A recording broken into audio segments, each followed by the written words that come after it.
This is impressive. I had no idea you have such an active group and such a large crowd. This is a real tribute to the fact of nostalgia, history, and the idea of keeping something alive which is worthwhile keeping alive, which is exactly the spirit within which the Robert Jackson Center was created. Give you a little bit about it. This is currently a work in progress. Randy Sweeney, Kristen Stein are all part of the process. Harold's on the board. So it's kind of like Old Home Week. And in many senses, they're going to hear 5 minutes worth of what they've heard several times before. It's a time which is absolutely right for the study of Robert Jackson. I can't even begin to tell you the excitement that the project has created, not only in Jamestown, not only in Chautauqua County, but in Washington, D.C., and in places throughout the country. I've received a variety of phone calls, some of them out of the blue, just simply because they've heard about this project. Project, which I might add, really sort of took initial shape in December of this year.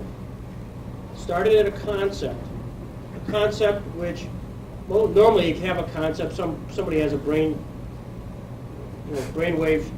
short out, and they think about it, and then they go to a feasibility study, hire somebody to do a feasibility study, then they go out and they find a site, and then they hope to figure out somebody who will fund this whole concept.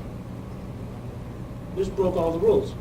We had a concept, a one-page vision statement. Greg Peterson put together a little bit of a video on Robert Jackson. Harold was one of the stars of that. Showed it to a couple of, in fact, 3 potential benefactors. All of a sudden they thought, hey, great idea, let's pursue it. Next thing you know, we're walking through the Jamestown consistory, which happened to be for sale. We made a pitch to the members. The members 2 Mondays ago voted on the sale of it to us. It will close April 1st. We'll literally have our first event May 1st.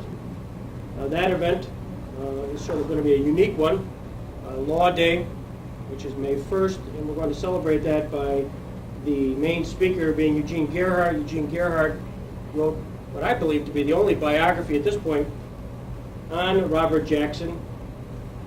It was copyrighted in 1958. You'll probably have it here in the library.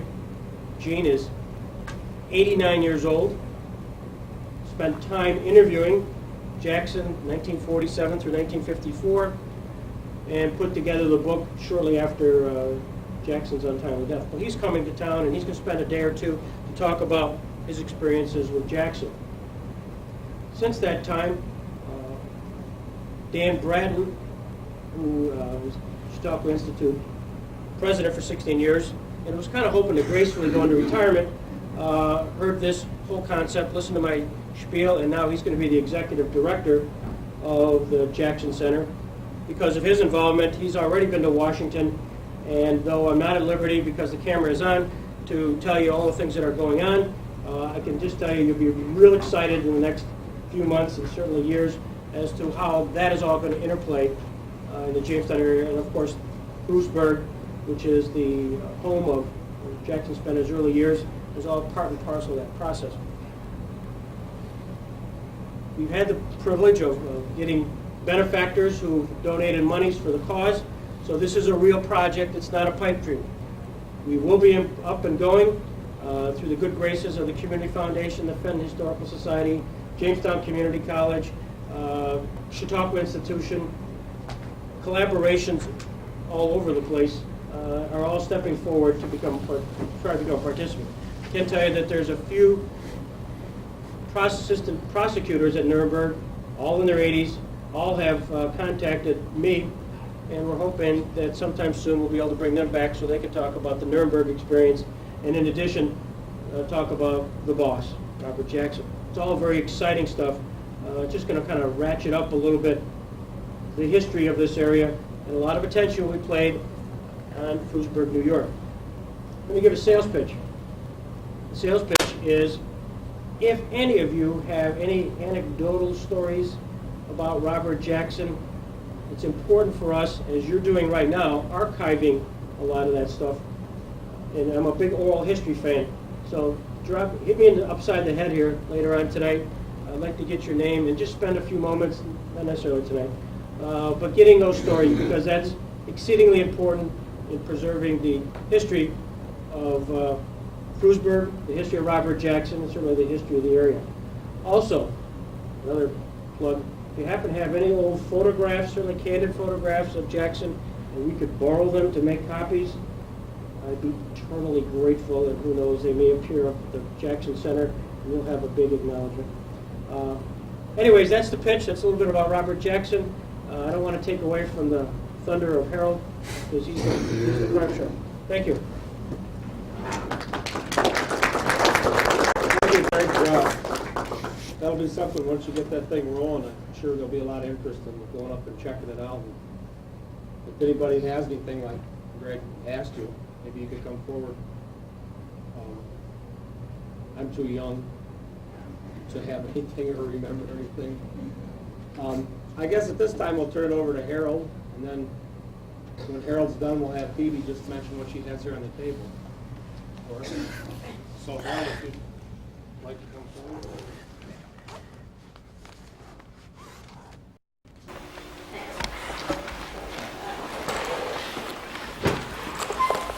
I might add that, as I'm probably a broken record, more and more about the issues of all the moons aligning on this project, and it continues to align. Annette is one of those superstars down at Bush Industries who it only took one meeting up here, which she was willing to come, but didn't realize that she'd get caught up in this same vortex, and has done all that you've seen within a period of 3 weeks.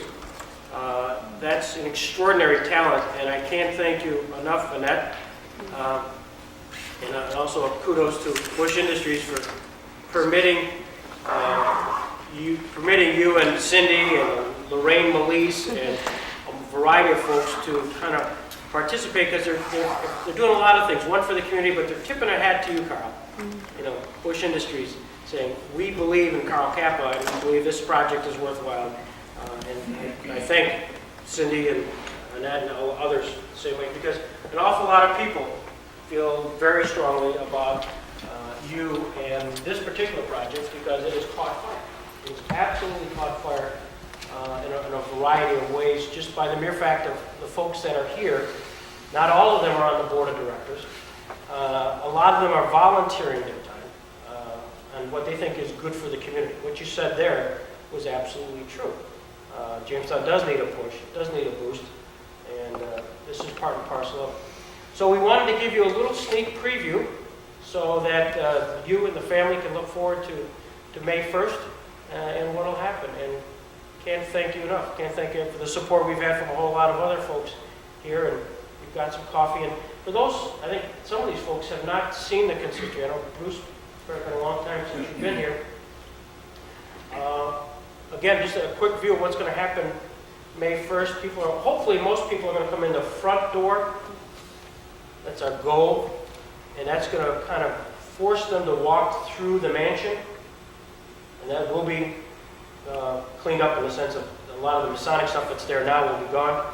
So they get a chance to see that extraordinary building and the extraordinary furniture. Carl, the good news, we're not going to take everybody down in the basement. When we were here for the first time, I got to tell you, you wouldn't believe it. There's Carl and Betty and all of them, all in the basement trying to look for that Underground Railroad section. That was a video moment. I don't know what I was thinking. I wasn't there, but that was unbelievable. I really didn't want to go down there, and you guys are coming out. We will not have them go through there. They'll come through, and we'll come up here. And by the way, the floor, Fenton History Center, it's a historical society? Fenton will have a whole lot of the exhibitry. I will put back up that Nuremberg piece, which to me is the centerpiece. That we in Jamestown have that historically significant document which appointed Jackson to be the chief prosecutor, which led to what you saw on the video today. Media Works, by the way, Ed Tomasini was over here capturing the moment, and they work with the Arts Council. It's going to take what you just saw, sex it up a little bit so that you don't have a nice Greg Peterson clip, clip, clip. It'll look good. And we will have a nice screen because it'll come from behind. That'll happen. Then we'll have the event. Dan will wax eloquent about the mission of the Robert Jackson Center. Then we'll have a wonderful reception downstairs, which folks again at Bush Industries, who do a lot of the stuff for the Arts Council, are going to put on. So it's going to be a nice evening. Great. Yeah. I'd just say that waxing eloquent about this project is not difficult. I have never seen in my whole life a project that has such a momentum about it. It's just absolutely phenomenal. Excuse me. But one thing hasn't been said, and that is our thanks to you Well, thank you. for having made all of this happen today.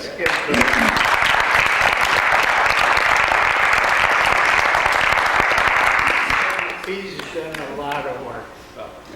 Thank you, but it's easy because obviously everybody we've talked to along the way, I've yet to find a negative. And that's in a project which, I happen to believe it, but from the Masonic folks to you name it, from the seller who is treating this as an investment in their future. And in fact, it's bent over backwards to help us. And in fact, will probably, I'm glad nobody's here, from the Masons, but the money we give to them will probably come back in the benefit of scholarships for students. The idea being that they're going to ask 8th graders throughout the Chautauqua, Cattaraugus County area to submit in writing something about Robert Jackson, life, his legacy, and that scholarship, there'll be a scholarship given, maybe $100, $200, but for 30 or so school districts, 8th grade. And so now what you're going to have is sort of this interesting body of literature which may be coming out from 8th graders. It'll force them to look up and learn about Robert Jackson. And the nice thing, at every assembly at the end of the year, hopefully somebody can go and give that $100 or $200 a word, which to an 8th grader is a lot of money. And it's going to make them feel really warm and fuzzy about it. So it's a win-win-win situation, and that was something that the Masons thought they wanted to do for this project. So it happens in a variety of ways. So that's the end of the formal presentation part, Carl, but thanks a million because of that interview. Watch what you say. I found that out. And not only that, but when we gathered together here last time, you made some statements that triggered a fountain of activity very quickly. And we can't thank you and Betty and Dan and a variety of others and Tom Carter. Just everybody who's here needs kudos for making what happened. And we're still in March for sports training. Think about this. This has happened from a meeting in December at Phillips Lytle to here we are a little more than 3 months later. We bought a building and we're up and running and we've raised money and we're going to open up a theater and go off. So when Carl said, when you make a decision, let's go with it. We all took that very seriously. So thank you very much. So thanks again. Greg, could we have some of the board members stand right behind you? Sure, we're going to get some photo op here. Everybody's here today. Dan, stay right here. Wherever you're fine right there. We're going to If you stay want. right there. Ted.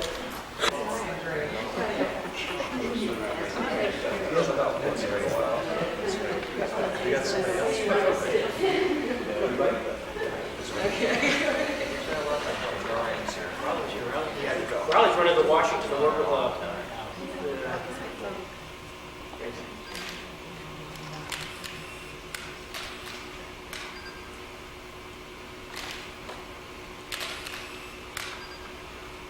Last one.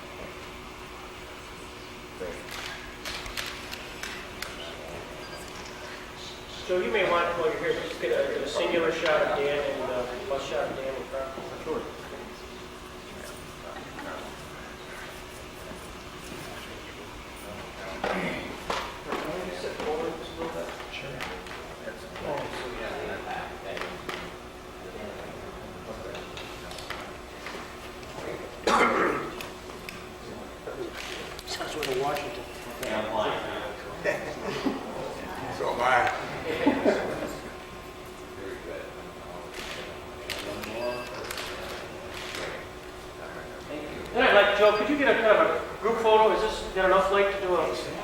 everybody, including Sam, join us.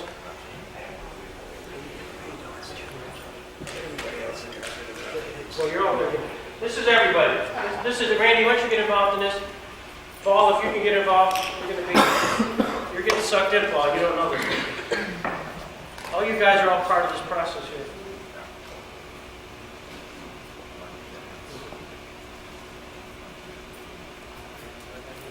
Come on, wait, come on. Come on, Chris. Whoever's, Cindy, if you've been involved in the process, get in here. I'll edit all this out later. Yeah,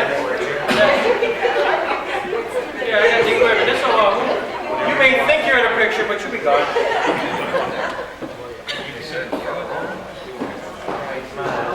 We got room. You guys, this space.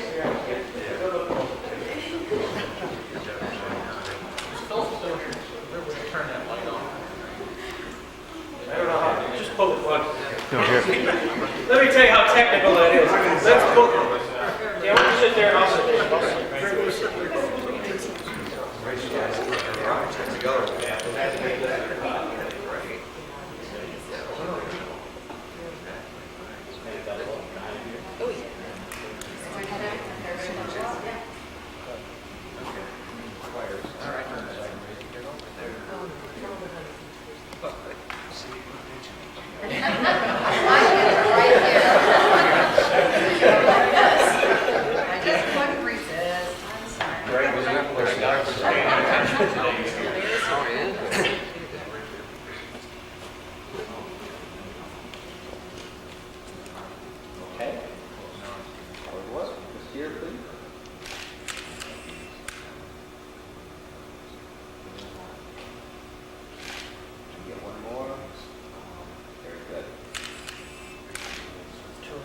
Thank you.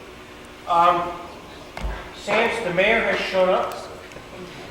The mayor, who you must know, if you didn't have a chance to go see the Titanic, Oh, boy. was in fact pretended to be an actor. And maybe, Sam, you can just tell everybody who didn't have a chance to see that what your role was, because it was terrific. I was the guy that missed the ship. Let me set the scene. Let me set the scene. They have a scene during the Titanic where everybody's standing at a railing and they're waving goodbye, goodbye, goodbye to the crowd. Okay? And then all of a sudden you hear this scream from the back of the theater and then they're saying, tell them what you did. My line, if you'll bear with me, I'll even try to remember to repeat my line. My line was, I came screaming in from the back of the theater. I said, gangway, everybody, my car broke down. You have to hold the ship. You have to hold the ship, please. I told everybody I was crossing at the Titanic. Now what am I going to tell them? I'm going to be the laughing stock of Jamestown. The crowd went wild. He was terrible. Then I threw a little bit of a tantrum and I turned around to the audience and said, no, this ain't the story of my miserable little life.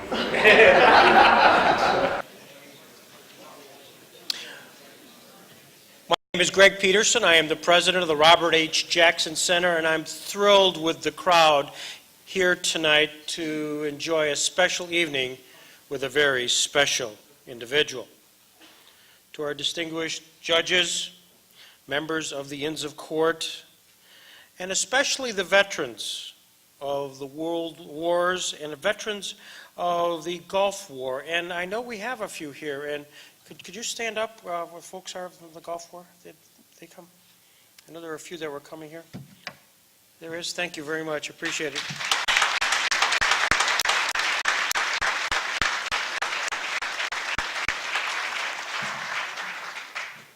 Tonight we are privileged to have as our guest, and I'll introduce him in a little greater detail in a moment, an individual who supervised the investigation of a case before the Iraqi High Tribunal and delivered the indictment directly to Saddam Hussein and 7 others for crimes against humanity and other related crimes. He bravely, and he was the first judge to do so, to expose his identity as well as exposing his own safety by revealing himself to the camera, to the whole world, and especially the Iraqi community while reading the indictment. This guy is a special, special person. And our special event tonight would not have occurred without the list of the several sponsors who really made this possible. And I would like to just note them because I want to personally thank them, because we've had some very, very special events at the Robert H. Jackson Center, and this is another one of those. And it's because of folks like the ones I'm going to be introducing and mentioning that make it all happen. Robert H. Jackson Inns of Court of Jamestown, and George Panabianco, who put on a wonderful thing tonight. The Robert H. Jackson Inns of Court, from Warren, Forest, Elk, Cameron, McKean County, all these great Pennsylvania folks who the judge and I, we've talked about the fact that he's got to travel from Jamestown, New York, back to Ohio tomorrow, and you got to go through Pennsylvania, and it's good to know the judges. So tonight's a good night. This has been a good night for a lot of folks. Sorry. Safety Compliance, Rick Shields, Seneca Eye Surgeon, the Temple Hesed Abraham, the University of Buffalo School of Law, the William E. and Nancy R. Jackson Fund, which is hosted at the Chautauqua Region Community Foundation, Young Title Agency and Chuck Hinman. Thank you very much, Chuck. Bush Industries, Carlson's Jewelry, the Chautauqua Region Community Foundation, and Randy Sweeney is right there. And there are several funds. And in fact, I was told today, and I'm very proud of this fact, that at the Chautauqua Region Community Foundation, which hosts a number of funds, and currently they host more funds for the benefit of the Robert H. Jackson Center than any other not-for-profit in his region. So I thank all of you for thinking of us. I think this was probably a little bit of a pitch, but good job. To Cummins Engine, to Cecil Rhodes, and the community involvement team, thank you all for being major presenters tonight. Erickson, Webb, Skolton, Haidu, and Bruce Skolton, who's here, thank you very much. The Eugene Gerhardt Robert Jackson Fund, Evans, Elfie's Restaurant, thank you very much. Girton Flowers, Hanson Sign Company, the Jamestown Public Schools, who will be having an event tomorrow. And for those who want to see a little bit of a different opportunity, because the judge tonight's going to be interviewed by me, but tomorrow he's going to make a presentation, and that's going to be at 10 o'clock tomorrow, together with some teachers and students from the Jamestown Public School teacher system. The Legend Group and Lou Deppes, thank you very much. The Madam Company, Moore and Myatt, Rob Coker. Rob, thank you very much. The Robert Madam Senior and Valley of the Jamestown Fund, thank you very much. And the Robert H. Jackson Center Endowment Fund. So you can see an awful lot of folks are very interested in you, Judge, and I really look forward to this with a great deal of, and it's exciting, and it really is exciting for me. But I thought to put us into a little bit of a frame of mind, just a brief biographical overview. Judge Raid Chewy was a graduate of the University of Baghdad College of Law. He also went to the Iraq's Judicial Institute. From 2004 to 2006, he was the chief investigative judge of the Iraqi High Tribunal, which was responsible for supervising all cases in preparation for the trial of Saddam Hussein and 7 others, which included Chemical Ali, for just one who was recently convicted and I believe hanged, wasn't he, Judge? For crimes against humanity, for genocide, etc. As the chief investigative judge, he was also involved in, well, maybe we'll get into this during the interview. I shouldn't explain all this. But he was also the court spokesman and dealt with the media and appeared before a lot of the Western and Arabic media to explain the process that was going on. Afterwards, he left Iraq and became the senior fellow at the U.S. Institute of Peace in 2008, and then became the first Clark Middle East Fellow at Cornell University. Now, one of my first questions was going to be, who is he rooting for tonight? But I'll answer the question for him, and it's certainly Cornell. The Big Red. Anybody else from Cornell here?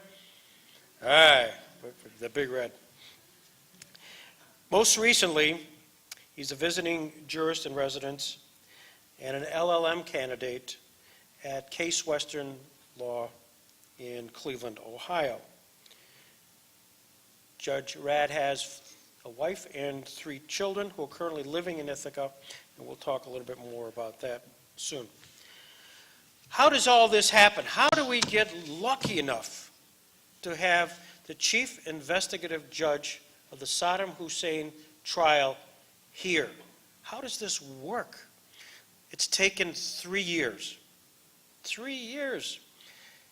Here's the steps. I was invited, and the Robert H. Jackson Center was asked to co-sponsor an event at Case Western with one Michael Scharf, and you'll see Michael Scharf in just a few minutes. And I think we have some Case graduates here.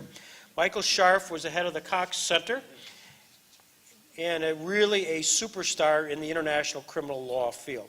So we've connected over time, the Robert Jackson Center and Michael Scharf's been up here, and you can take back to the fact that one of Michael Scharf, he's a big star in this international criminal law world, but he's most proud of the fact he knows everything there is to know about Star Trek. Now, I'm not sure what the connect is, but he does. Anyways, Michael asked us to participate in this symposium on the 60th anniversary of the Nuremberg trial, and Judge Rad was there as a presenter, and I said, oh my gosh. So I filmed him. He didn't know this.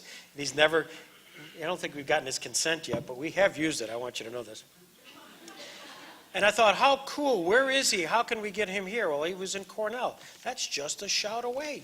But for 2 years, it hasn't worked. I haven't been able to get him here. So as would have it, serendipity, one of the individuals from the Nuremberg trial who has been part of our world up here many times, and one of our real heroes is Henry King. Henry King, Nuremberg prosecutor. He was at Warren, and the fact he was the first Jackson lecturer down there. Passed away this past year, and I was one of the eulogists at Case for this presentation, and I'm looking out in the crowd, and I said, no, it can't be. It's the judge. He's there in the crowd. So, long story short, as shy as I am, for most of you who know this, boom, right, glad to see you. What are you doing here? He told me he was getting his LLM at Case. Bingo, let's find a date. Here he is tonight. So we're just absolutely thrilled beyond belief to have Judge Rad in our midst.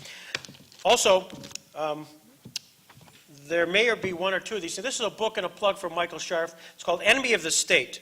Michael Scharf was one of the individuals who, in fact, did some of the training. We'll talk more about that in a second. But he's got a book here called Enemy of the State. And if you're interested, it's at the bookstore, which will be open afterwards. One other thing, after this is over, there will be some docents around. So if anybody who's been up here, this is the first time traveling to the Jackson Center and want to know a little bit more, that will be available. I'm going to pause, stop, and we're going to watch now a short vignette, which will hopefully get everybody's head around what happened prior to the Saddam Hussein trial and introduce our subject for tonight.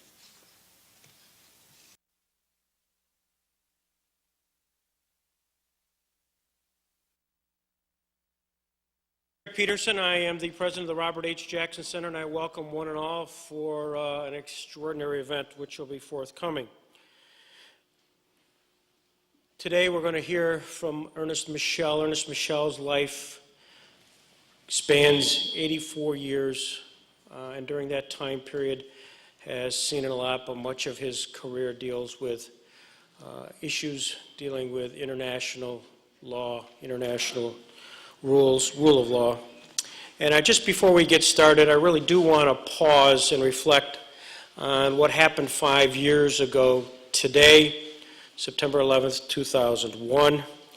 And if we could have a moment of silence, which would reflect on the lives that were lost and perhaps the issues which have arisen during these past 5 years. So if we could pause for a second.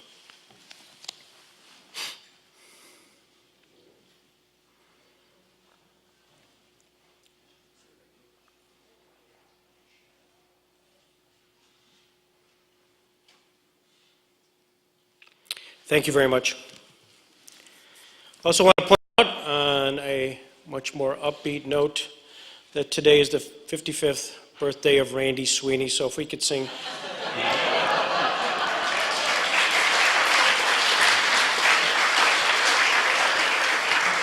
So if we could sing happy birthday to Randy, please. Happy birthday to you. Happy birthday to you. Happy birthday, dear Randy. Happy birthday to you. He absolutely exhorted me, whatever you do, Greg, don't mention it. So, I heed your words. Thank you. We are filming this, so for those who have cell phones, if you could pause and maybe click them off. I'll tell you a quick vignette on me. I did the same story during the Barnett matter, which I told everybody, C-SPAN, everybody was here, please click your cell phones off. And I did so. I purposely clicked mine, threw it over in a bag, and 3/4 of the way through the filming of the Barnett case, all of a sudden, ring, ring, ring, and I can't believe who did that. I just can't believe. I went out of my way, told everybody, cell phone. So I'm telling the story after we conclude, and it's all these people are milling around. And my daughter, who came in from Michigan State Law School just to be part of it, said, Dad, it was probably yours. And sure enough, picks up her cell phone and dials my number. It's call. And so what rings over in this bag? My phone. So that you don't get embarrassed, please turn them off. I'm also, Ernie, today before I just introduce you, to let you know that we had a chance to interview a guy named Sam Adler recently. Sam Adler was at Bowling Green State University, didn't have a chance to meet you, but his father, Herman Adler, was the cantor in Mannheim. I knew him. Yeah. So in a Absolutely. bizarre sense of things, I'll introduce the Bowling Green aspect of it, but Sam Adler came here, we interviewed him, he talked about his dad, Herm Adler, who was your cantor during your bar mitzvah in Mannheim with Rabbi Richter, right? Rabbi Richter, right. Small world. Small world. Also, I'd like to introduce the fact that Ernest is here with his wife, Amy Michelle, and I'd like to introduce Amy, she's on her way to Washington to give a major address in Washington tomorrow. Was supposed to be there today, but because of Ernie's strong feelings towards the Jackson Center, she's bypassed that and came here today. And so to Amy, thank you very much for coming in. If you'd stand, we'll recognize you. Where are you, Amy? There he is, up there. Thank you.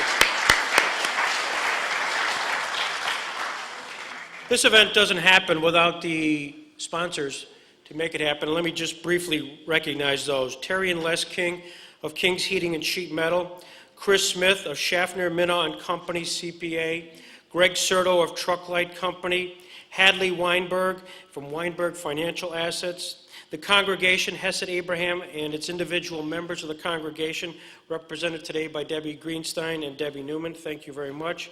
Jamestown Community College, Professors Greg Rabb and Frank Karapi. So thank you very much, Frank.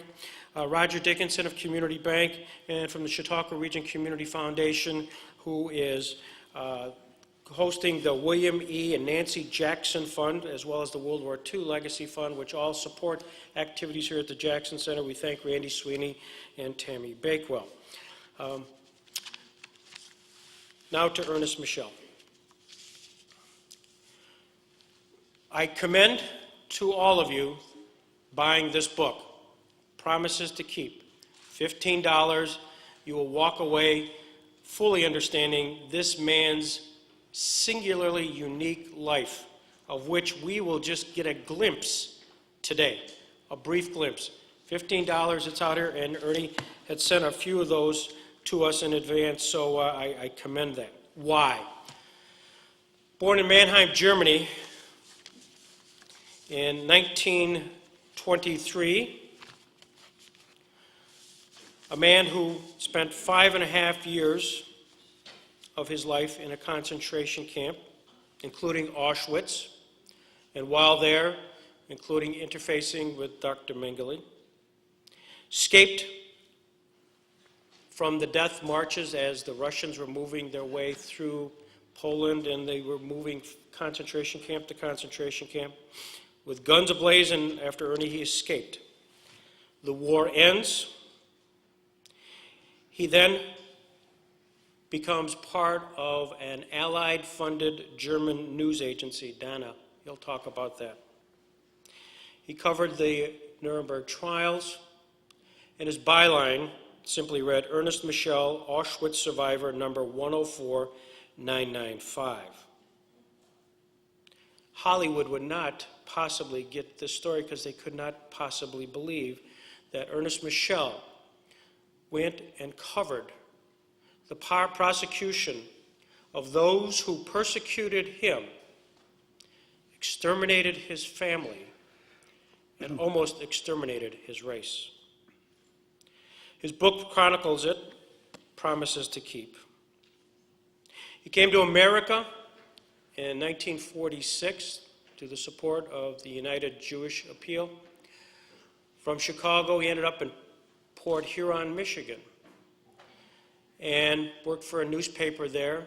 And his first address in Port Huron, Michigan, we learned last night, was before a group called Rotary.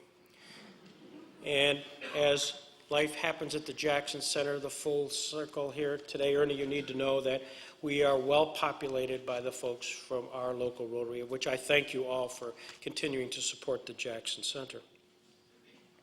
He worked for and became the executive director of the United Jewish Appeal. For almost 40 years, he was involved there and had a chance to interface with many of the notables from even Hollywood, like Harpo Marx, Jack Benny, Steven Spielberg, and so on. And through that process, had a chance to be part of the peace treaty signing at the invitation of President Carter, where there's Anwar Sadat, Menachem Begin, President Carter, and Ernest Michel. I think those were the four that I always read about. And in 1981, probably one of the capstones of his life, he was intimately involved in pulling together the World Gathering of Holocaust Survivors, an extraordinary event also chronicled in this book, Promises to Keep. I've been tracking Ernest Michel for 5 years.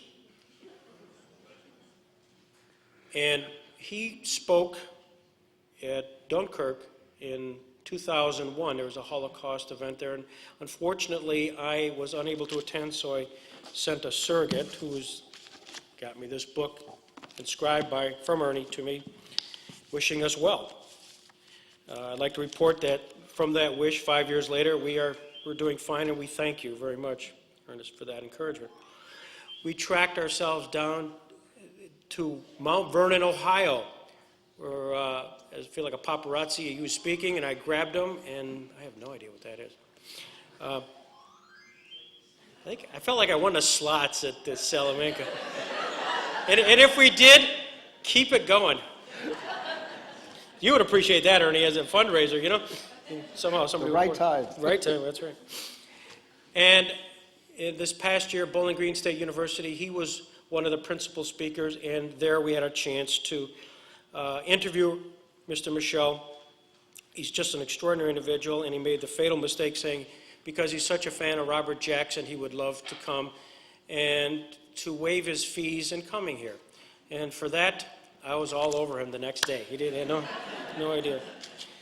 I could go on, but we're here to hear Ernest Michel. And ladies and gentlemen, one of the most singularly unique careers ever. We are privileged to have in our midst Ernest Michel. Ladies and gentlemen, Mr. Michel.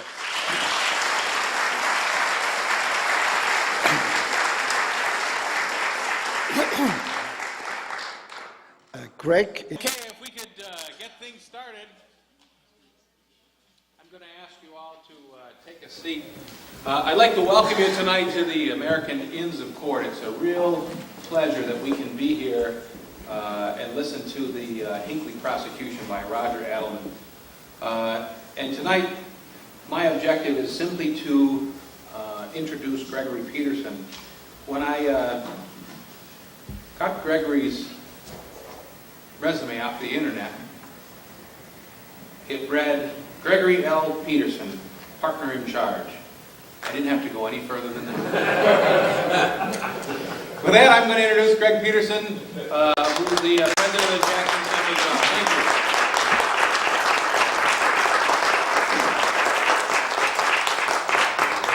I got to qualify that a little bit since the absolute partner in charge of Phillips Liable is here from Buffalo, Dave McNamara. I want to introduce him. So Dave, thank you. For my own career, Judge, I have to set the record straight. How does this happen that we're blessed to have that loud? Have a class act like Roger Edelman here? Sometimes you wonder how this all occurs. A few years ago, we were privileged to have an event where we had probably 1,800 students come and listen to a Newbery Award-winning author named Jerry Spinelli. The place was packed. We had two big events. Jerry wowed everybody, and he talked about a book entitled Milkweed, which dealt with the Warsaw Ghetto, etc. Jerry was taken by this place. Jerry was taken by the response. Jerry then spent a summer at Chautauqua Institution checking that out. The following summer, he bought at Chautauqua Institution. The following summer after that, he called me and said, Greg, would you like to have lunch with my good friend and high school buddy, Roger Edelman? He's a hotshot Washington lawyer. I said, sure. I'm glad to meet any hotshots anywhere, let alone a hotshot lawyer from Washington. So you go on, and in preparation for this lunch, you Google up Roger Edelman, and you see Hinckley. Oh, well, this is going to be fun. So we had lunch and learned quickly that Roger is a big Jackson fan. And Roger announced that he wanted to come and just spend a couple of days at the Jackson Center reading about Justice Jackson. And I said, that's terrific. We'll make that happen. But you aren't just going to come here and just hang around and reading Justice Jackson. We want to put you to work. As it turns out, Roger was agreeable to talk a little bit about one of his many cases of which has a claim, and at the same time learn about the fact that he has quite a career, and I'm just going to briefly highlight it. He graduated, well, first of all, he was born in Norristown, Pennsylvania, and will be celebrating the 50th anniversary of an undefeated football season in 2 weeks in Norristown. You were state champs, weren't you? Yep. And then he went to Dartmouth. He went to Penn Law School, U.S. Army.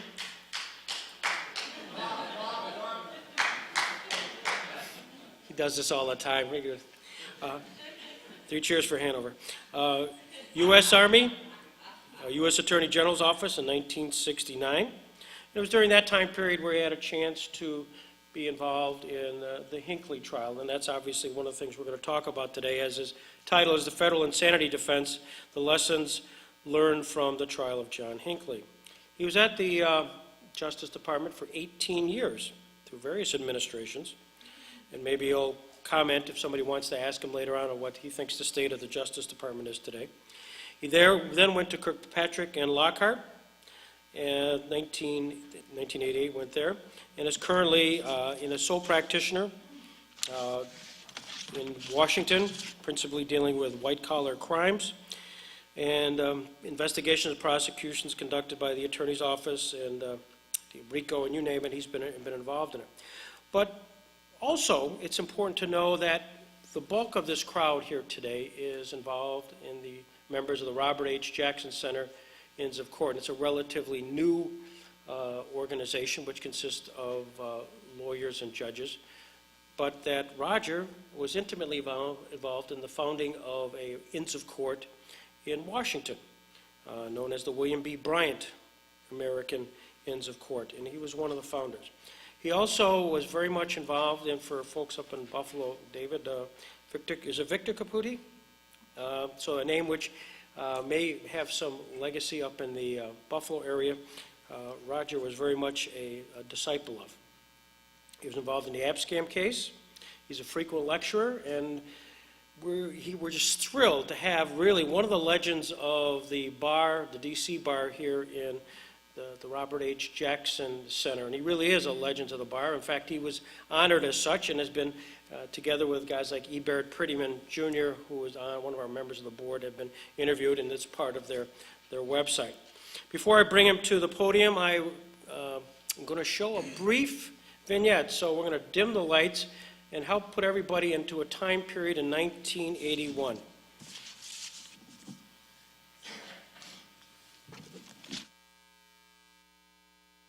being served.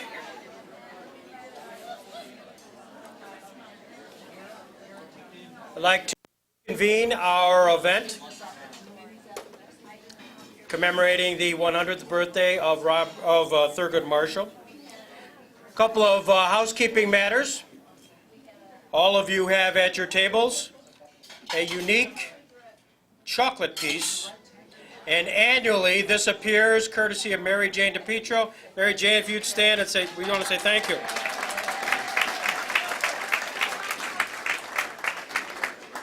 Other than eBay, you cannot find this anyplace else.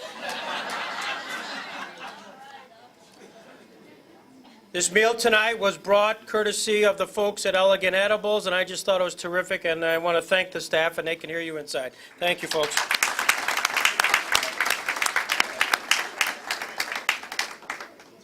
I might add that this room was completed less than a month ago, and so this is really our first event here. I want to point out a few things.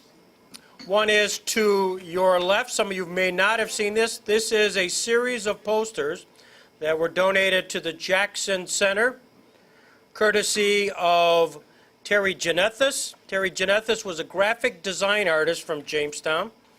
He was in the war, and as the war concluded, he was in occupied France, specifically Paris. Aaron, come by. You're never shy about taking an entrance. Here we go. This, by the way, let me pause. Ladies and gentlemen, this is 95-year-old Aaron Beckwith, Emmy Award-winning film producer.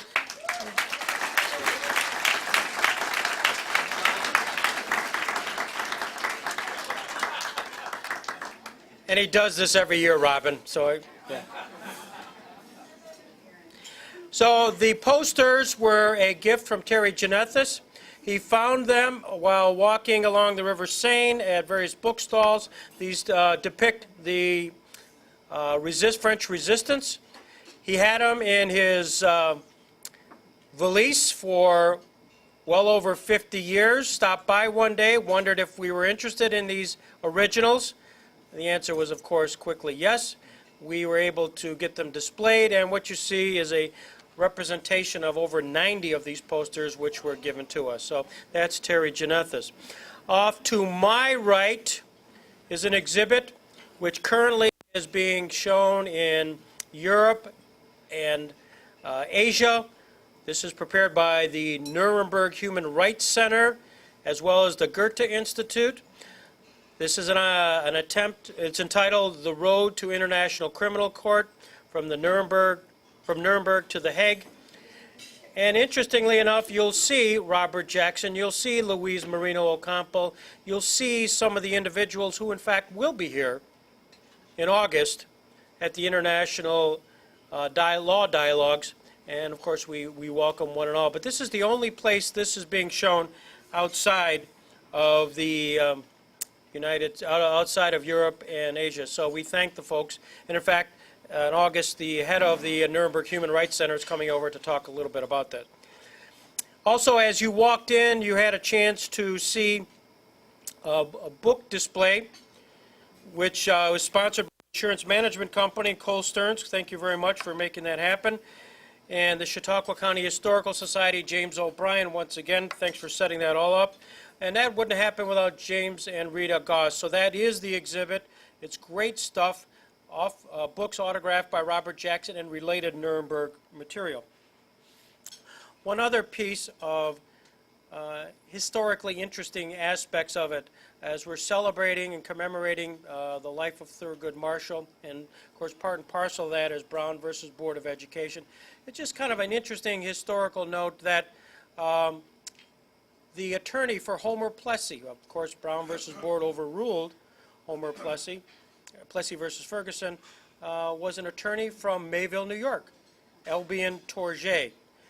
And so the folks at the Chautauqua County Historical Society and James O'Brien have got quite an exhibit of information on Albion Tourget. So if you can think somewhat of the bookends of participants in Plessy versus Ferguson and Brown versus Board, you've got Chautauqua County residents. And Albion Tourget, Plessy versus Ferguson, Robert Jackson, of course, Brown versus Board of Education. We were able to secure a book of Albion Tourget's, which is entitled A Fool's Errand, 1879 first edition book, and since that is part of that whole Thurgood Marshall Brown versus Board legacy, together with information that James O'Brien, thank you James, is going to provide, we'll share that all with the Marshall family. We thank them for that. Also, just as a reminder as you leave today, this book, autographed by the author, is in the entryway. Everyone is, it's autographed by Gail, so everyone please pick that up as you leave today. We're blessed to have in our midst Bill Plant. Bill Plant is the CBS White House correspondent, most importantly known as the husband of Robin Smith.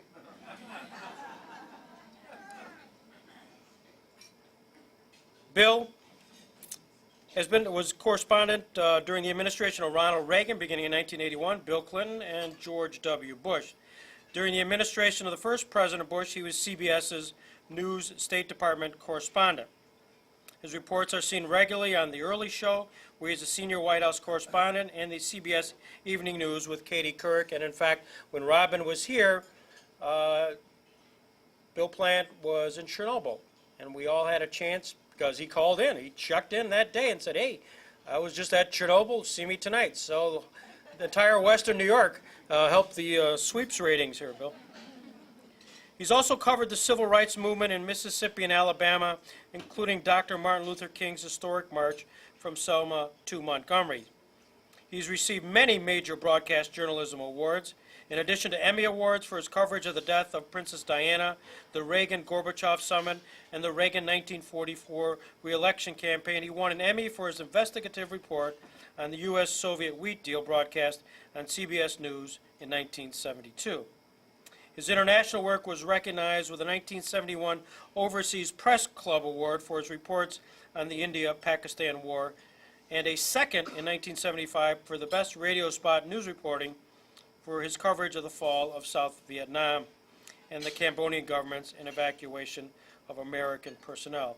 Safe to say, Bill Plant has covered much of what's gone on in the last 40 years in the United States. I'm thrilled and honored to introduce Bill Plant.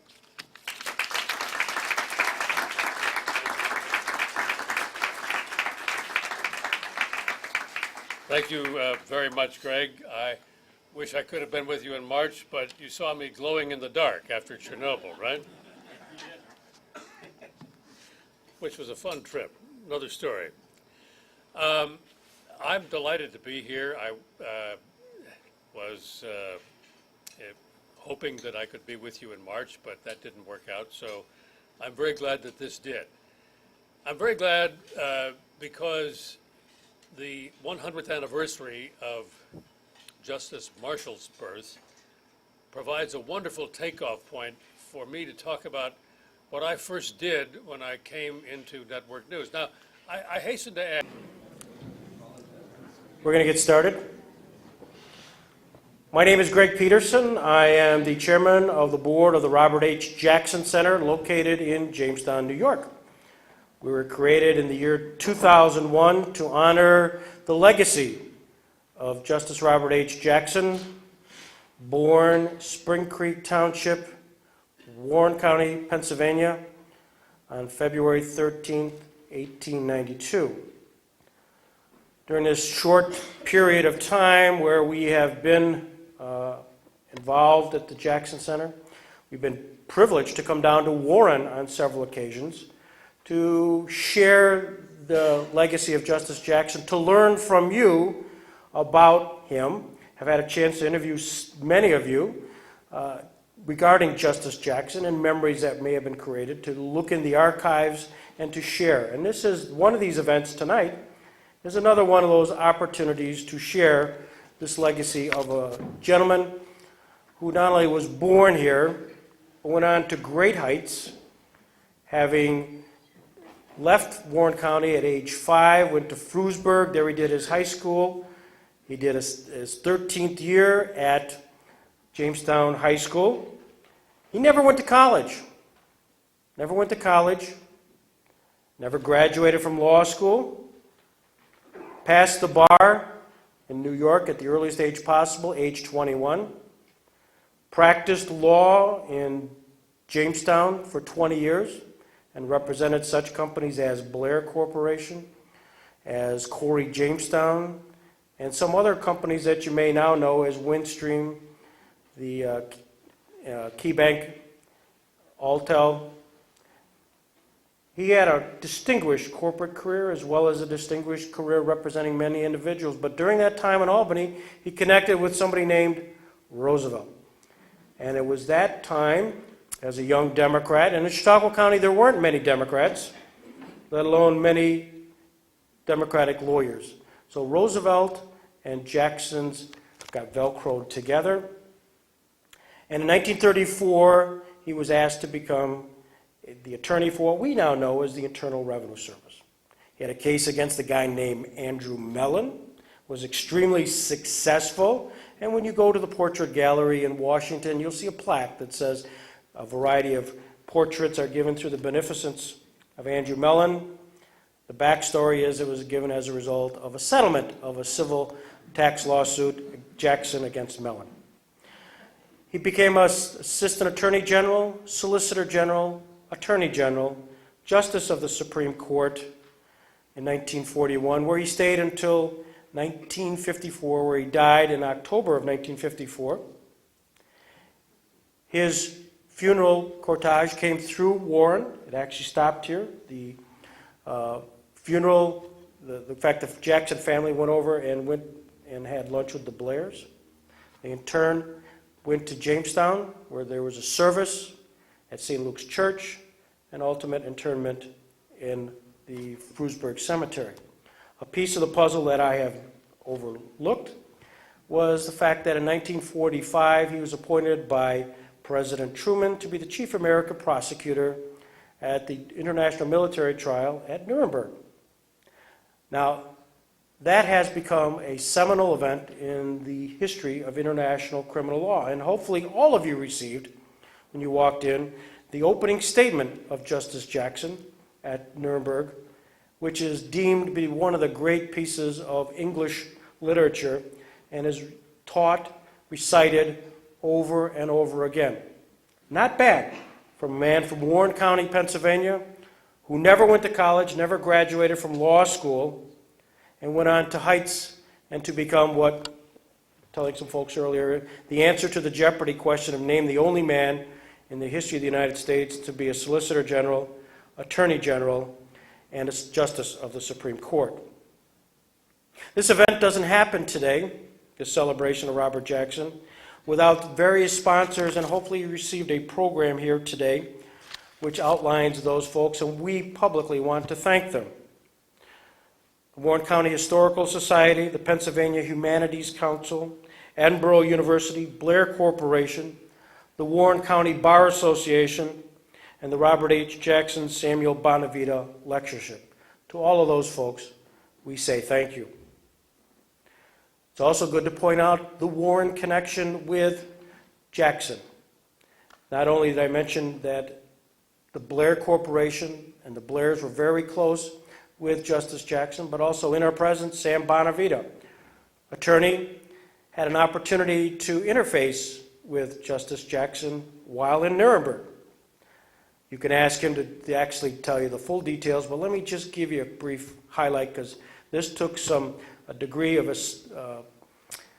don't know how to say it, charm that I don't think I could have ever had. His job, Sam's job over there in Nuremberg, was to act as an attorney for the United States Army to keep the occupied forces in check. And his job was to make sure that if that occupied American forces got out of check, that he would advise appropriate officials to cut it off and to prosecute claims that may be brought by the German citizens. This was, again, occupied Germany. Well, at one point, Sam, young Warren lawyer, had the obligation to go and meet with the guy who was head of the occupation army, at least in title, in Nuremberg, Robert Jackson. So I can imagine young Sam Bonavita having an appointment with Justice Jackson and trying to convince Justice Jackson to keep his guys in line. Nice job, Sam. So, but that's a connection and a story for another day. We're thrilled that this is the third annual Robert H. Jackson birthday celebration. Last year, as you recall, we had Nuremberg prosecutor Henry King. Today we have the Honorable Jeffrey Sutton. You folks from Warren, he's a big deal. He's a big deal because his resume brings him to Warren, Pennsylvania, and I'm sure he'll talk about that, where his mother and aunt were all part of this Warren, Pennsylvania community.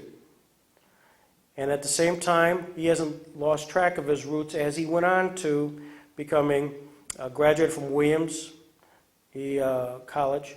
He graduated from Ohio State Law School. He became a law clerk for Justice Lewis Powell and Antonin Scalia. Trust me, not everybody gets a chance to be a law clerk for a justice of the United States Supreme Court. He then became elevated to being one of the youngest, if not the youngest, members of the Circuit Court of Appeals, the Sixth Circuit Court of Appeals. That's a big deal, folks. You got the United States Supreme Court, and you got the Circuit Court of Appeals, and you have Warren's Jeff Sutton in that category. But let me tell you also two vignettes that occurred at the Jackson Center which helped to put this into perspective. A couple years ago, we were at Chautauqua, and we had the opportunity to have Linda Greenhouse, who is the chief reporter for the Supreme Court from the New York Times. She spoke, and everybody was riveted, packed house. And when she got done, most people would go up to her and see her. Instead, she came down and sought out our honored guest today. Similarly, this past summer at the Jackson Center, we honored Justice Sandra Day O'Connor, and we had in this sea of humanity, Justice O'Connor paused and pointed out Judge Jeffrey Sutton and extolled his virtues in front of the class. And I know he was embarrassed by all of this, but it was one of those opportunities where folks of that ilk say that you are quite extraordinary. You believe he's quite extraordinary. So we couldn't be happier that he agreed to be the third annual Robert H. Jackson Lecturer here in Warren County, Pennsylvania. So without further ado, the Honorable Jeffrey Sutton.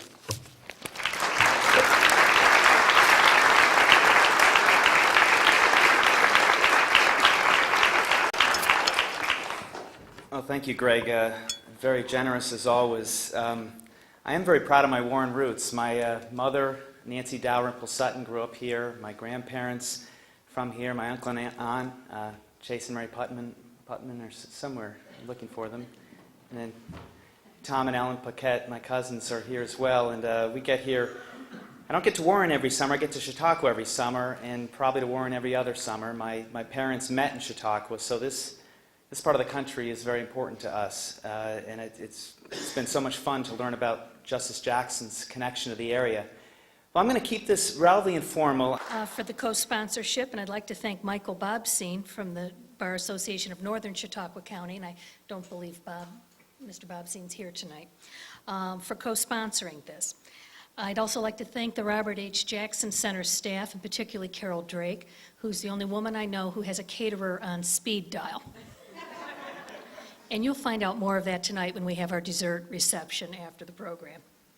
I'd also like to thank the Chautauqua Regional Community Foundation for their generous offer to underwrite the cost of our dessert reception tonight, and also for sponsoring the distribution of the book that you received tonight. They've been a big supporter of many programs here at the Jackson Center, and we certainly all appreciate that continued involvement in our community. I'd also like to give special thanks to any high school students that put aside their other commitments and came tonight, one of whom is my son. There will be a quiz on this when he gets home, of course. Our program tonight will be moderated by Greg Peterson. Greg was one of the people who was really key with his keen eye for history and bringing together all the elements that enabled this center to form. And Greg is very important in that effort as it continues today. And Greg also does have a day job. He's a partner at the law firm of Phillips Lytle, where he practices commercial law when he's not enticing speakers to come to the Jackson Center. Our speaker tonight that is being featured is the Honorable Salvatore R. Martocci. Justice Martocci currently serves on the Appellate Division, 4th Department, which is an intermediate appellate court in the state judiciary system. He has served as a judge since January of 2000, first serving as a New York State Supreme Court justice, then as an appellate court justice after his appointment in 2004 by Governor Pataki to the Appellate Division. Prior to ascending to the bench, Justice Martocci served as an assistant secretary of the U.S. Labor Department under President Reagan from 1986 to 1988, and as assistant secretary to the U.S. Treasury Department under both Presidents Reagan and Bush from 1988 to 1990. Before leaving federal service, Justice Martocci was a key official involved in correcting the country's savings and loan industry scandals of the 1980s, and he served as the acting director of the Office of Thrift Supervision. Prior to his election to Supreme Court, Justice Martocci was in the private practice of law in Buffalo, and he served as one of the 6 commissioners of the State Commission of Investigation, which investigates allegations of organized crime and public corruption statewide. He has also served as a public defender and was in private practice for over 20 years before becoming a United States attorney. One of his most celebrated cases served as the basis for the book and the movie Hide in Plain Sight. He is widely credited with significant reforms in the federal witness protection program.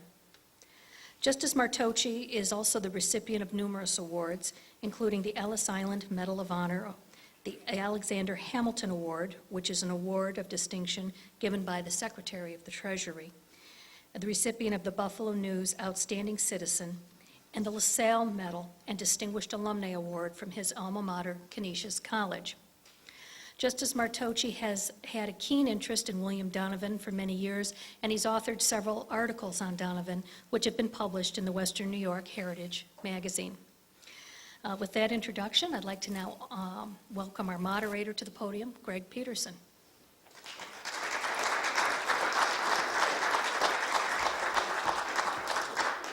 Thank you, Julie. Thank you, one and all. We're thrilled to have Justice Martocci. It's been a long time. We've tried to convince him to come down from Buffalo and share one of his passions at a place which is certainly one of our passions. And there, as you will see, a direct connect between the two passions, and we're thrilled that we're going to be able to explore that today. I just want to start off with one additional footnote, and that is one of the books you'll be receiving today is a book entitled Murdered by the Millions, and it's authored by Whitney Harris. This is Whitney Harris. You, for those who've been here at the Jackson Center, may have met him. He's 96 years old. He's the fair-haired boy of Justice Jackson at Nuremberg. His family, together with mine, will be together at Nuremberg next week, if you can imagine. And he's going to be honored right in the courtroom 600. So I've had lots of reasons to stay in touch with Whitney Harris, and I told him about tonight. And tonight, he was thrilled to know about Justice Martocci. They've met. There's pictures in our archives of the two of them. I think there's a baseball on Justice Martocci's mantle, signed by Whitney Harris. And Whitney Harris authored a book which we, the Jackson Center, published. And he said, for all those who attend, let me just, procure all of those books, make sure as my salute to Whitney Harris's boss, he had 2 of them, General Donovan, and as well as Robert Jackson, and as a salute to Justice Martocci in tonight's event, he's making this available to everyone. So we thank Justice Martocci for coming down to trigger that kind of beneficence. In order to help put things into a proper perspective for tonight, one of the things that we're going to do is show a short movie. WNED produced it, and it's a terrific piece on the life of General William Wild Bill Donovan. And you'll see the esteemed Mark Russell, the esteemed Justice Martocci, and many other luminaries who were part of this wonderful documentary. After that concludes, Justice Martocci wanted a few minutes to sort of enhance that which we will be seeing, and then he and I will sit there and we'll talk a little bit, and as time permits, we'll ask the crowd if they'll have any particular questions of Justice Martocci And he'll probably take questions not just limited solely to Wild Bill Donovan. So with that, I'll stop, pause, and we'll play the movie.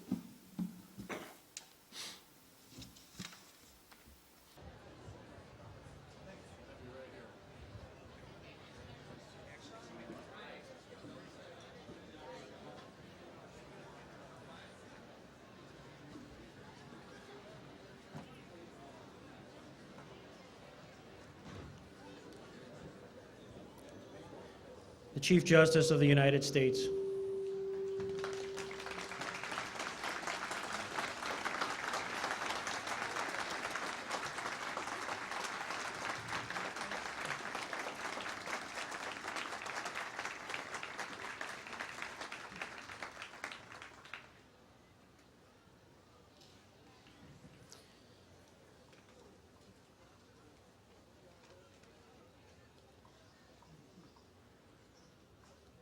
Good morning.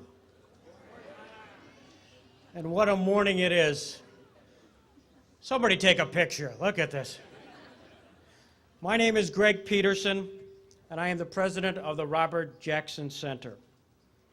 A little more than 2 years ago, a small group gathered to discuss the concept of a living memorial to Justice Robert H. Jackson, which would advance his legacy through educational programming, exhibitry, a comprehensive website, and by pursuing the relevance of his idea to our time and generation. This is the legacy of a man born in Spring Creek Township, Pennsylvania in 1892, who grew up in Frewsburg, New York, went to postgraduate school at Jamestown High School, never went to college. I'll repeat, never went to college, attended 1 year of Albany Law School, but chose to come home rather than graduate, read for the law, and at the earliest age possible, 21, passed the New York bar exam and commenced a successful 20-year law practice in his native Jamestown, New York. He was a man who would go to Washington at the encouragement of President Franklin D. Roosevelt, and would variously become an attorney to the Treasury Department's Bureau of Revenue, Assistant Attorney General, Solicitor General, and Attorney General before he was nominated and confirmed as the 82nd Justice of the United States Supreme Court. He would stay in that post until his death in October of 1954. However, he is best known as the architect of the world's first international criminal trial and America's chief prosecutor at the International Military Tribunal, where he prosecuted the surviving Nazi leaders at Nuremberg in 1945. Despite his heavy public sector schedule in Washington, he always made it a habit to return home to his native Jamestown whenever it was possible. Accordingly, it is fitting that his legacy in the form of the Robert H. Jackson Center be located here. To Betty Lene, to Carl Kappa, and to Dan Bratton, we say thank you for a vision realized.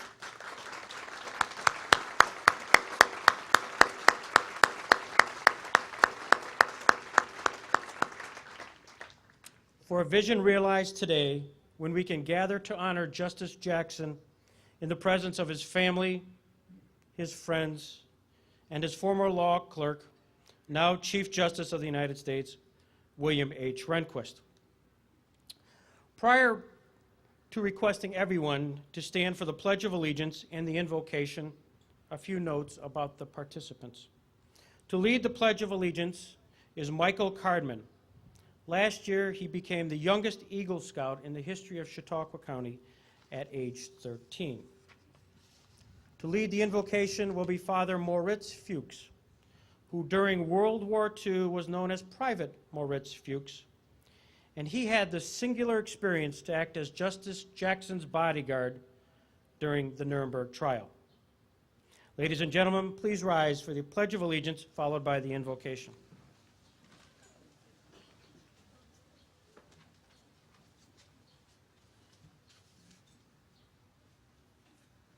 I pledge allegiance to the flag of the United States of America and to the republic for which it stands, one nation under God, indivisible, with liberty and justice for all.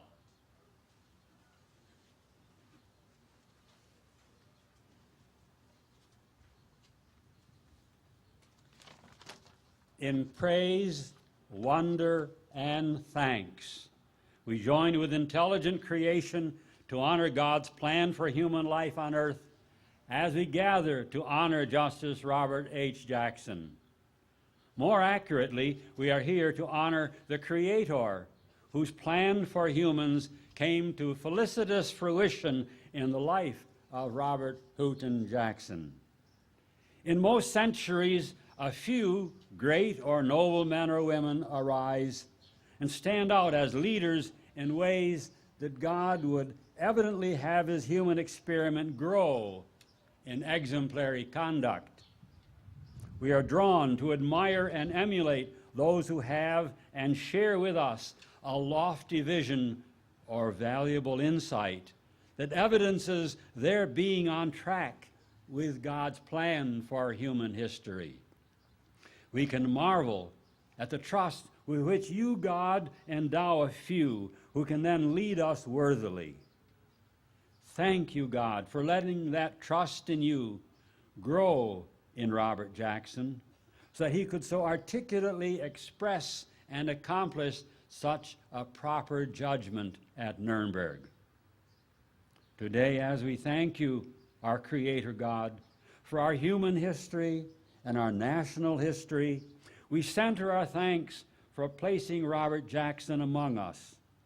He clarified for the world of our time the obligation of basic responsibility and accountability that we humans owe to God and to history for our choices and actions, whether they are or are not toward justice and peace.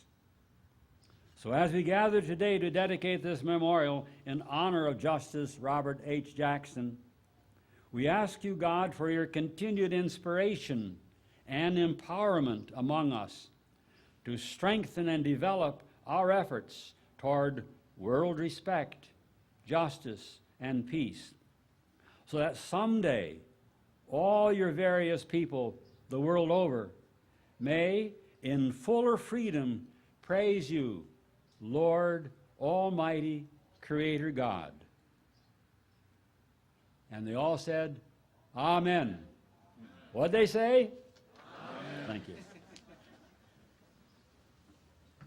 Please be seated.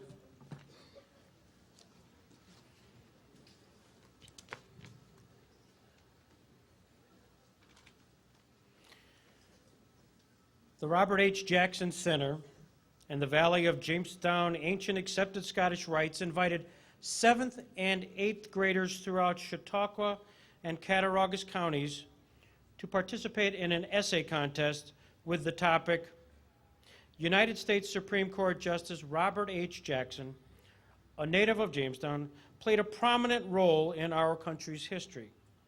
Explain how this country lawyer serves as a role model for future generations. That was the topic.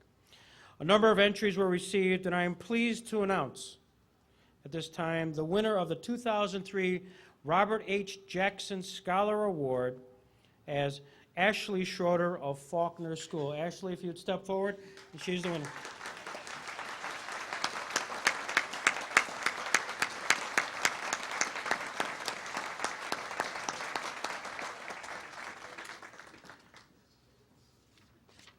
The essay will be on the website of the Robert H. Jackson Center, as well as I believe it's being published at the local paper. We are privileged to have many of Justice Jackson's immediate family here, including daughter-in-law Nancy Roosevelt Jackson, granddaughters Melinda Jackson and Julia Craighill, grandsons Thomas Loftus and Robert Loftus, and Jackson's nephew Harold Adams. There are a number of great-grandchildren who have also joined us from far and wide. Please join me in welcoming them to the Robert Jackson Center.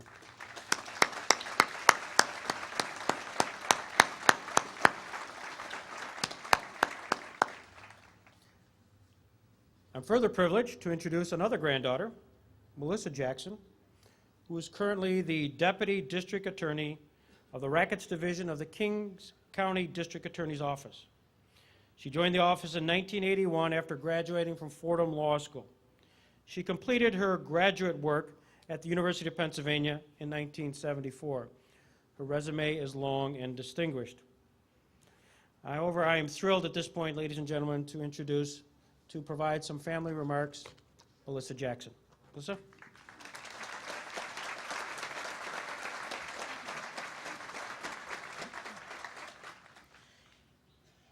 Stand at the appropriate distance. On behalf of the Jackson family, I wish to thank Greg Peterson and all the staff and supporters of the center today. And I wish to thank you for the honor that's been bestowed upon our grandfather. Robert Jackson had 2 children, William, or Bill, and Mary. I am the daughter of Bill. I am the 3rd generation of lawyers that have practiced in New York State whose name is Jackson. My grandfather, my father, who was counsel to Rockefellers and Kings, and myself. I have 3 children, all of whom are the same ages as many of the students that are here today. I have no memory of my grandfather. I've had to rely on the memories of others to reconstruct the family man. My mother vividly remembers first meeting her father-in-law, whom she called Justice. She remembers that she was 21 years old, yet to be married to my father, on the lawns of Hickory Hill, the family house in Virginia, in the early morning, when she looked up and she saw a vision. It was a man riding on horseback, coming through the forest ahead of her. And behold, it was her father-in-law. She was stunned. And she said to me, and has said many a time, that that image of Justice sitting astride the horse, the stature and the vigor of the man remains with her today. My father remembered his father with reverence tinged with sorrow. I think my dad never got over the untimely death of his father and grieved until the very day that he died. Robert Jackson took my father with him to the Nuremberg war crimes trial. Dad was only 25 years old and a very recent graduate of law school. I have tried to imagine what it must have been like for a young lawyer and son to have been present and to have participated in the making of history with his very father, the shaper of it. It must have been remarkable. And in trying to understand what it must have been like to be the son, I was rambling around Dad's old library, and I found a book that Justice Jackson had written on the Nuremberg war crimes trial, and an inscription inside. It was handwritten, and it was dated March 7th, 1946, Lindenstrasse.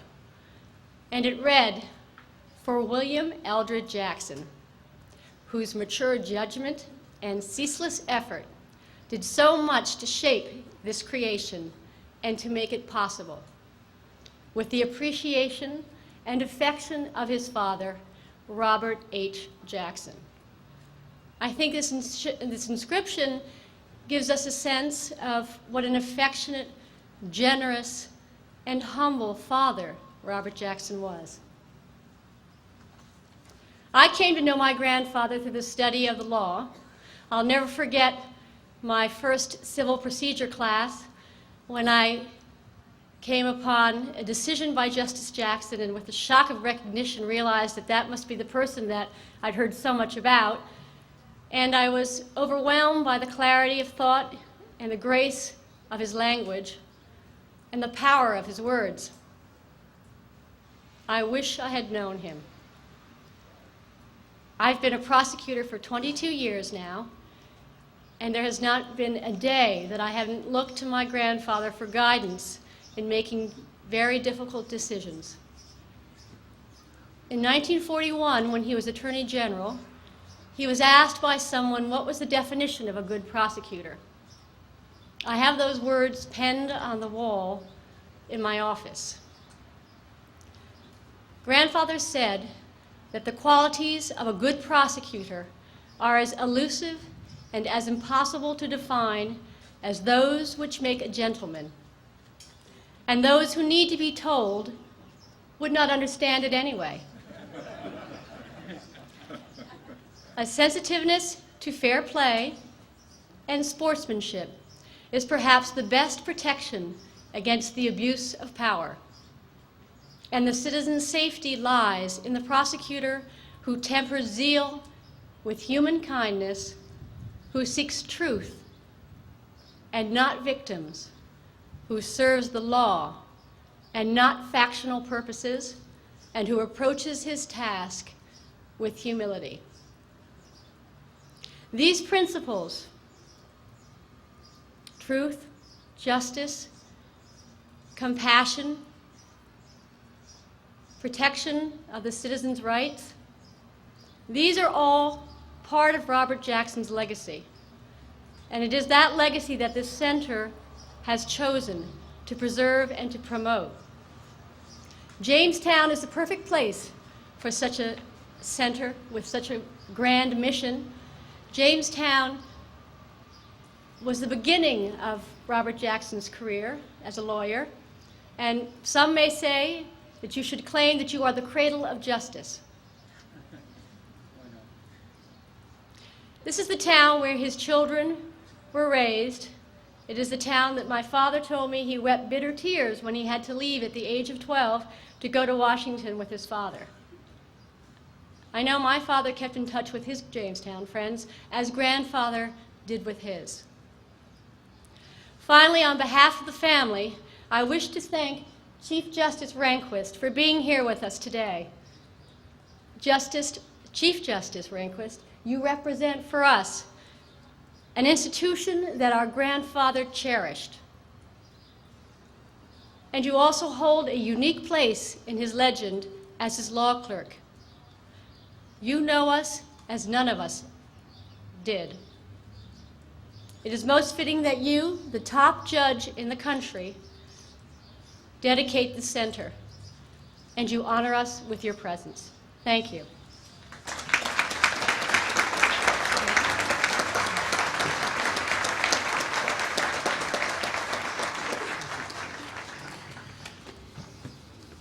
Now, to introduce the Chief Justice of the United States, I am honored to introduce Professor John Q. Barrett, the first Elizabeth S. Lene Fellow of the Robert Jackson Center. Professor Barrett is a professor of law at St. John's University in New York City and has a long and distinguished resume, including being a graduate of Georgetown University and Harvard Law. From 1986 to 1988, he was a law clerk to Judge A. Leon Higginbottom of the United States Court of Appeals for the Third Circuit in Philadelphia. Professor Barrett's edited version of That Man, an insider's portrait of Franklin D. Roosevelt, Justice Jackson's previously unknown, never before published New Deal memoir, will be published this summer by Oxford University Press. Professor Barrett also is writing a biography of Justice Jackson that will include the first inside account of his year away from the Supreme Court as the chief American prosecutor of the principal surviving Nazi leaders at the International Military Tribunal at Nuremberg, Germany. Ladies and gentlemen, I'm thrilled to introduce Professor John Barrett.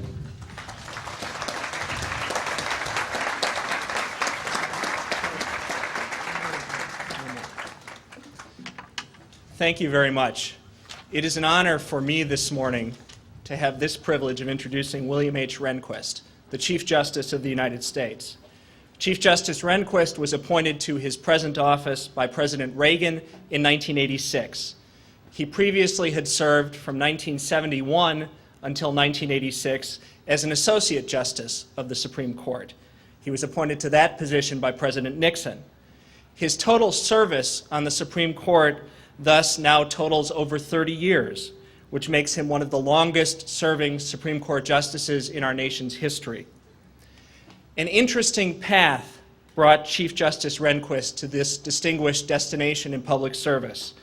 He is a native of Shorewood, Wisconsin, which is an early and lakewoods. In addition to returning to Jamestown and Loving, Virginia, however, he also, beginning in the summers following his Nuremberg service, spent 2 weeks each year in the woods of Northern California, a place that he found captivating.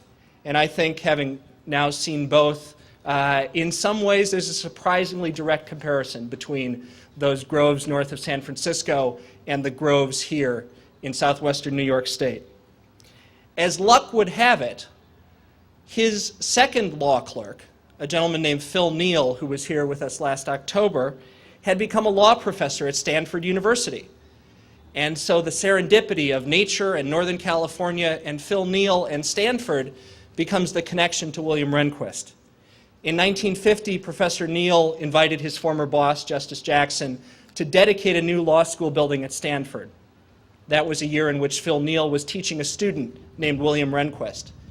During the next summer, on an impromptu basis, Justice Jackson and Mrs. Jackson returned to Palo Alto, and while visiting the Neals, took a bit of a side trip to the campus, where Justice Jackson was introduced by Professor Neal to his star student, William H. Rehnquist, which became an interview, which became a connection, which became a job offer, which became a clerkship.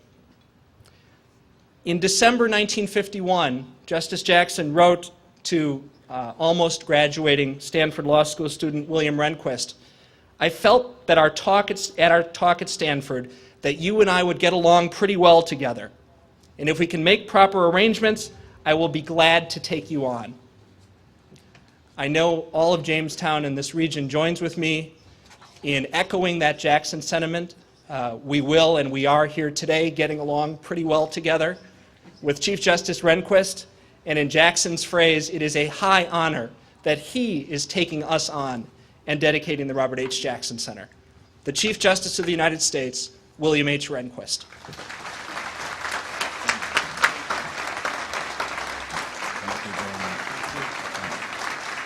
Thank you. Thank you.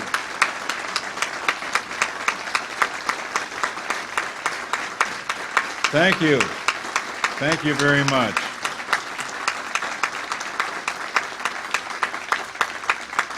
It's a great honor to be here. Thank you, Professor Barrett, for the kind introduction. I'm delighted to be here for the dedication of the Jackson Center. I served as one of his law clerks for 1.5 years, and it was one of the most rewarding experiences of my life. Justice Jackson served as an Associate Justice of the Supreme Court from 1941 until his death in 1954. And during these 13 years, he made significant contributions to the court's jurisprudence. But unlike any of his colleagues, before or since, he was a principal architect of the Nuremberg war crimes trials held immediately after World War II. He described this effort as the supremely interesting and important work of his life. So a good portion of my remarks will be devoted to that aspect of his career. He was born, of course, in 1892, grew up here in the Jamestown area. He was admitted to the New York bar without having a law degree and developed a very successful law practice here. He was also active in the state Democratic Party and as a result became a friend of Franklin D. Roosevelt. After Roosevelt became president in 1933, he brought Jackson to Washington as general counsel to what was then the Bureau of Internal Revenue. Jackson rose rapidly in the executive hierarchy, serving as Assistant Attorney General in the Antitrust Division, Solicitor General, finally Attorney General.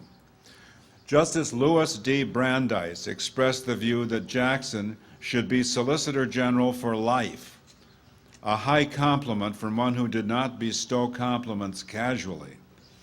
When Roosevelt elevated Harlan Stone to the Chief Justice in 1941, he appointed Jackson as Associate Justice.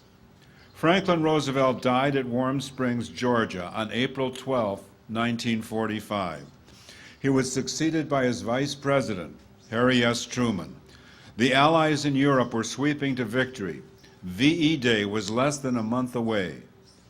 In late April, Truman asked Justice Jackson to take on the job of chief U.S. prosecutor before an international tribunal to try high German officials accused of war crimes. Within days, Jackson wrote to the president accepting the position, and by an executive order dated May 2nd, Truman appointed Jackson as chief prosecutor. In accepting this job, Jackson took on an enormous responsibility, not just as an advocate for the tribunal, but also as a de facto ambassador and an administrator. He later said that it was the first case I've ever tried when I had to first persuade others that a court should be established, help negotiate its establishment, and when that was done, not only prepare my case, but find myself a courtroom in which to try it. There had never been such a tribunal before. The United States would prosecute and judge, along with its wartime allies, Great Britain, Russia, and France. Agreement as to which country would do what and when and had to be negotiated.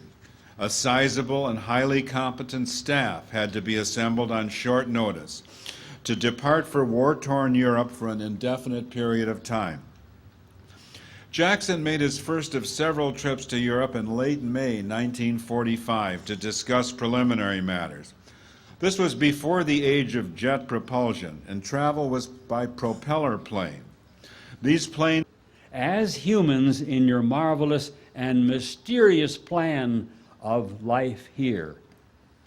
As we remember and cherish the memory of the distinguished Justice Robert H. Jackson, help us to clarify our resolve to continue in our own lives, in our own time, the ideals and the vision that he so well articulated and exemplified in his all too short life. All-powerful, loving Creator God, your Son has enabled us to know you as truly loving Father of us all. For Justice Jackson and for ourselves, for this noble cause, may we join hands with those near us. I'd ask you, if possible, to reach out to those near you in an experience of our being one people, and to say the prayer that acknowledges the Almighty Creator of the universe as our Father. Our Father, who art in heaven, hallowed be thy name. Thy kingdom come, thy will be done, on earth as it is in heaven. Give us this day our daily bread, and forgive us our trespasses, as we forgive those who trespass against us.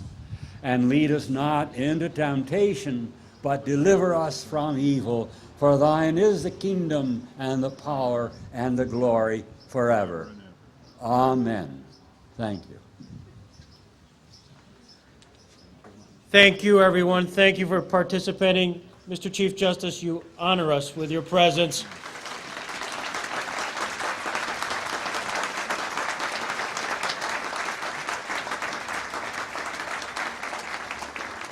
And with that, this dedication ceremony is adjourned. Thank you very much for coming.